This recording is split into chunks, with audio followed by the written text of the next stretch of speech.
ഇനി അരുൺ പാറക്കൽ കൂടി ചേരുന്നു. ഷിംജിത ഒരു പരാതി കൊടുത്തിട്ടുണ്ട്. കാര്യം ലൈംഗിക അതിക്രമത്തിന്റെ സൂചനകൾ നടന്നു, ആരോ ഒരാൾ തന്റെ ശരീരത്തിൽ സ്പർശിച്ചു എന്ന രീതിയിൽ ഷിംജിയുടെ സഹോദരനാണെന്ന് തോന്നുന്നു പരാതി കൊടുത്തത്. കൂടുതൽ വിവരങ്ങൾ അരുൺ പാറക്കൽ നൽകും. അരുൺ, എന്താണ് ഈ പരാതിയുടെ അടിസ്ഥാനം? അപ്പോൾ പോലീസിന് ഈ പരാതിയെക്കുറിച്ചുള്ള ആദ്യ പ്രതികരണം കിട്ടിയോ?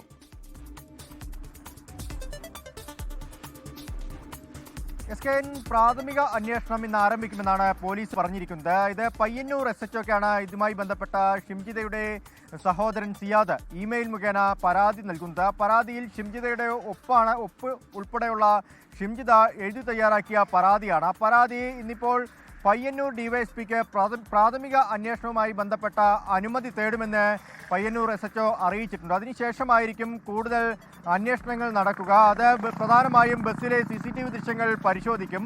ഈ ബസ് ജീവനക്കാരുടെ, ബസ്സിലെ കണ്ടക്ടറുടെയും അതുപോലെ തന്നെ ഡ്രൈവറുടെയും മൊഴിയെടുക്കും.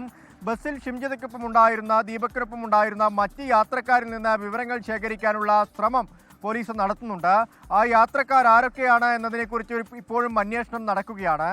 മറ്റൊന്ന്, ഷിംജിത ഈ ഫേസ്ബുക്കിലും അതുപോലെ തന്നെ ഇൻസ്റ്റഗ്രാമിലും ഇട്ട ആ വീഡിയോ ദൃശ്യങ്ങൾ അത് പോലീസ് ഒരിക്കൽ കൂടി പരിശോധിക്കും. അതിൽ എഡിറ്റിംഗ് നടന്നിട്ടുണ്ടോ എന്ന കാര്യങ്ങളൊക്കെ തന്നെ പോലീസ് ഇപ്പോഴും പരിശോധിച്ചുകൊണ്ടിരിക്കുകയാണ്. എഡിറ്റിംഗ് നടന്നു എന്ന് പോലീസ് വ്യക്തമാക്കിയതാണ്. അതിൻ്റെ ഒറിജിനൽ ദൃശ്യങ്ങൾ പോലീസ് പരിശോധിക്കും. ഷിംജിതയെ കസ്റ്റഡിയിൽ ലഭിച്ചു കഴിഞ്ഞാൽ ഷിംജിതയിൽ നിന്ന് കൂടുതൽ വിവരങ്ങൾ, ഇതുമായി ബന്ധപ്പെട്ട കൂടുതൽ വിവരങ്ങൾ പോലീസ് തേടുമെന്നും അറിയിച്ചിട്ടുണ്ട്. പ്രധാനമായും ഈ കേസ് ഇപ്പോൾ തൽക്കാലം കേസെടുക്കില്ല എന്ന നിലപാട് പോലീസ് സ്വീകരിക്കാനുള്ള പ്രധാനമായുള്ള കാരണം അത് 3 ചോദ്യങ്ങളാണ് പോലീസിന് മുന്നിലുള്ളത്. ഒന്ന്, എന്തുകൊണ്ടാണ് ഷിംജിത ഈ പരാതി നൽകാൻ വൈകിയത്? ഈ സംഭവം ഉണ്ടായ ദിവസം ഈ ബസ് ജീവനക്കാരോടോ അല്ലെങ്കിൽ പോലീസ് സൈഡ് പോസ്റ്റിലോ അല്ലെങ്കിൽ ഈ പയ്യന്നൂർ ബസ് സ്റ്റാൻഡിന് തൊട്ടടുത്തുള്ള പയ്യന്നൂർ പോലീസ് സ്റ്റേഷനിലോ ഷിംജിതയ്ക്ക് പരാതി നൽകാം. അതിന് എന്തുകൊണ്ട് താമസിച്ചു എന്നൊരു കാര്യം പോലീസ് ചോദിക്കുന്നുണ്ട്.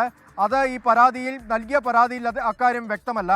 മറ്റൊന്ന്, എന്തിനു വേണ്ടി ഷിംജിത പയ്യന്നൂർ എത്തി എന്ന കാര്യം ഈ പരാതിയിൽ സൂചിപ്പിക്കുന്നില്ല. ആരാണ് ഈ ഷിംജിതയെ ഉപദ്രവിച്ച് അല്ലെങ്കിൽ ശാരീരികമായി ഉപദ്രവിക്കാൻ ശ്രമിച്ചത് എന്ന കാര്യത്തിലൊരു അവ്യക്തത ഇപ്പോഴും നിലനിൽക്കുന്നു. ആ പരാതിയിൽ ഒരു യുവാവ് എന്നത് മാത്രമാണ് ഷിംജിത ചൂണ്ടിക്കാണിച്ചിരിക്കുന്നത്. മറ്റൊന്ന്, ശരീരത്തിൽ എവിടെ സ്പർശിച്ചു എന്ന കാര്യവും പരാതിയിലില്ല എന്ന് പോലീസ് പറയുന്നുണ്ട്. ഇതാണ് ഈ പരാതിയിലെ പോലീസിനുള്ള ഒരു അവ്യക്തത. ഷിംജിതയെ കസ്റ്റഡിയിൽ ലഭിച്ചതിന് ശേഷം കൂടുതൽ വിവരങ്ങൾ ശേഖരിക്കണമെന്നാണ് പോലീസ് പറയുന്നത്. എന്തായാലും പോലീസ് പ്രാഥമിക അന്വേഷണം ആരംഭിച്ചിട്ടുണ്ട്.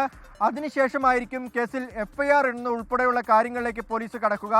അത് ഈ പ്രാഥമിക അന്വേഷണത്തിൽ കേസിൽ പരാതിയിൽ കഴമ്പുണ്ടെന്ന് കണ്ടെത്തിയതിനു ശേഷം മാത്രമായിരിക്കും അത്തരം നടപടിയിലേക്ക് പോവുക. SKN ലോകത്തെവിടെയായാലും ഏത് സമയത്തും 24 വാർത്തകളും ഓഗ്മെന്റഡ് റിയാലിറ്റി പാക്കേജുകളും എക്സ്പ്ലെയിനറുകളും വിശദമായി കാണാൻ ഞങ്ങളുടെ YouTube ചാനൽ നിങ്ങൾക്ക് സബ്സ്ക്രൈബ് ചെയ്യാം.